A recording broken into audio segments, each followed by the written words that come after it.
Hello, friends. All of my childhood went off in Mumbai in high rise buildings.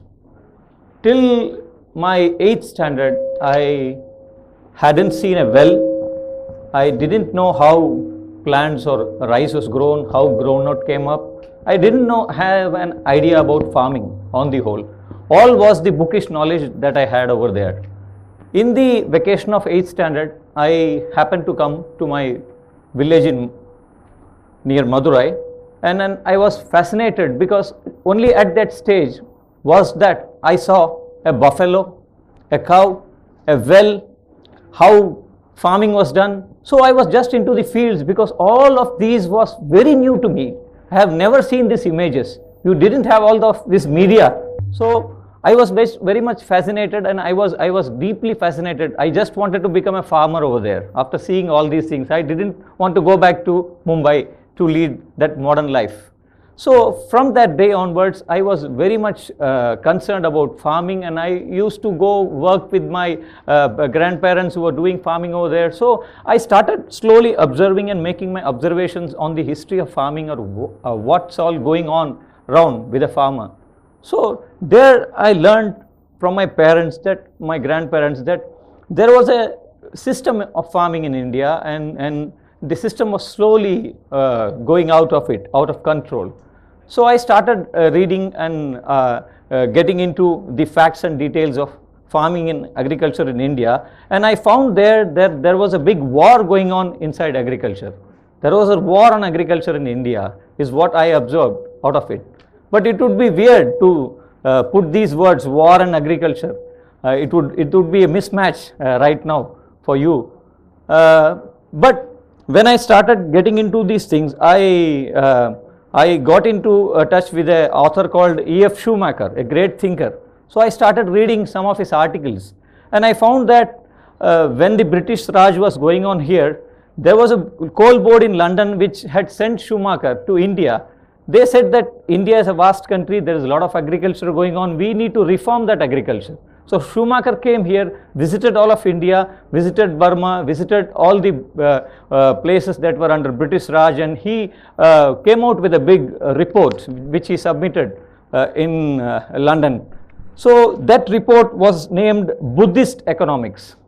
So there was a big confusion over there, and they told, what does Buddhism have to do with economics? We had sent you to reform agriculture in India. We needed you to come with a report that would address the lapses, and we would go and provide the inputs over there. But Schumacher came here, Schumacher had a great trip, and Schumacher came out with that report. So Schumacher was contemplating on that report, and he told that many people were questioning him, like, what does Buddhism have to do with economics? So Schumacher said that Buddhism without, economics without Buddhism is something like sex without love. So it was a big debate at that time. But Schumacher, and then came a book called The Agricultural Testament. These were two books very important on Indian agriculture, and these two books talked in detail about the system of agriculture in India. They both said that there was a deep sense of ecology in the farming practices in India. There was a very rich species diversity in India. There was a very good species richness in India, and so they got into the details of Indian farming, and they said that this is a wonderful system over here. We can't reform this system. We can learn. The whole world can learn from this system. Indian farming has ample of experience, thousands of years of experience, which the world needs to learn. So Indian farming can't be reformed, was Schumacher's strong argument at that time. Then we came out of it, and slowly the scenario of Indian agriculture started slowly getting into different phases. At one stage, we had the Green Revolution, which is now 50 more years old. So at one stage, once again, reforming agriculture came into the core of the process of the government, and the government wanted to do something to agriculture. So they came in. So until this stage, you had a very self-reliant agriculture going on in India. Self-reliant means a village could do all of its farming without any input from outside. The village has had its own equipments, they had its own technology, they made their own fertilizers, they had their own seeds, they had everything over there.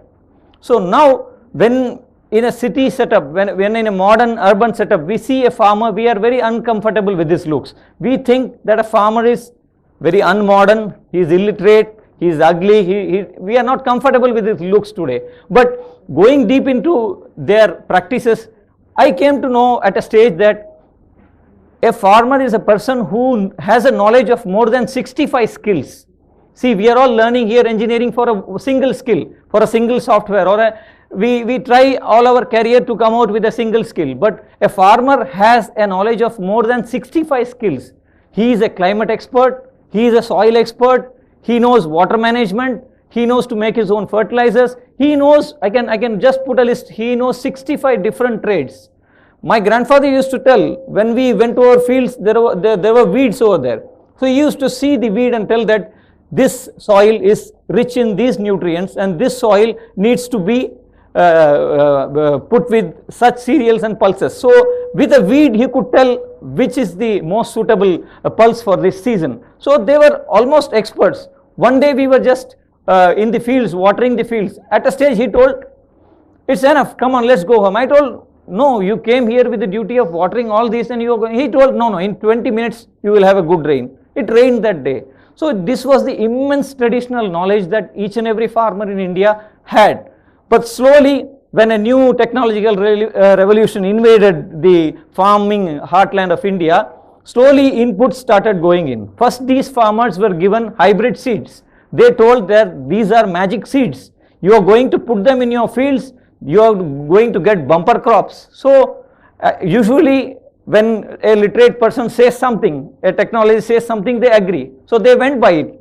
The whole of the Indian landscape started changing. They gave them a lot of hybrid seeds. These hybrid seeds were sown over there, and these hybrid seeds needed a lot of water. Your traditional seeds didn't need so much of water. But these seeds, new hybrid seeds, were water guzzling. So a lot of water was needed there. But our wells couldn't cater the needs of these seeds. So after these hybrid seeds, there came your tube or bore well machines. It was the first time that these big machines came in and we started digging big bore wells, deep bore wells in India. So we started digging. Now you have seeds, now you have bore wells. Now after these bore wells came fertilizers, came urea, came one by one a new item was pushed into the village farming practice. So slowly this agriculture is got dependent on many inputs from outside. Now the farming was over, the harvest season came. When the harvest season came, there was once again a big story over there. This harvest came, but there was a different scenario, like, see, all these hybrid seeds, you have a small length of the stack. The previous seeds would be hip size, this much, but now you have just 1 or 2, 1.5 feet stacks. So the problem is that, see, the old traditional farming system in India was completely based on, you had cows which used to plow the field. So now the problem was that with this stack or hay, you can't feed those cows. So now there came a cut in the animal population of India, and this was to be replaced by tractors. Now the tractors started coming into the Indian landscape. So this is a whole story which I can't put it here. It's a huge, large story which I need to tell in detail, but I would just go fast, I think. So this is the system, and here one by one inputs came in, and today a farmer is left out with just less than a handful of skills. Not even 10 skills are there with him, because we have corrupted the whole system with inputs from outside, and all of this was to feed the hungry people in India. So they said, technology is going to solve the whole crisis, but nothing happened. It didn't turn off that way, or it didn't turn well on that way. So here there was a deep ecological sense in the farming, but this new system didn't have such long sights, and they just went in halfway. So many of the arenas of farming got crippled, and now you can see that the farmers in India are slowly moving out of farming. You know, if your grandparents are there who do farming, I know my grandparents, they are out of farming for the past 15 years.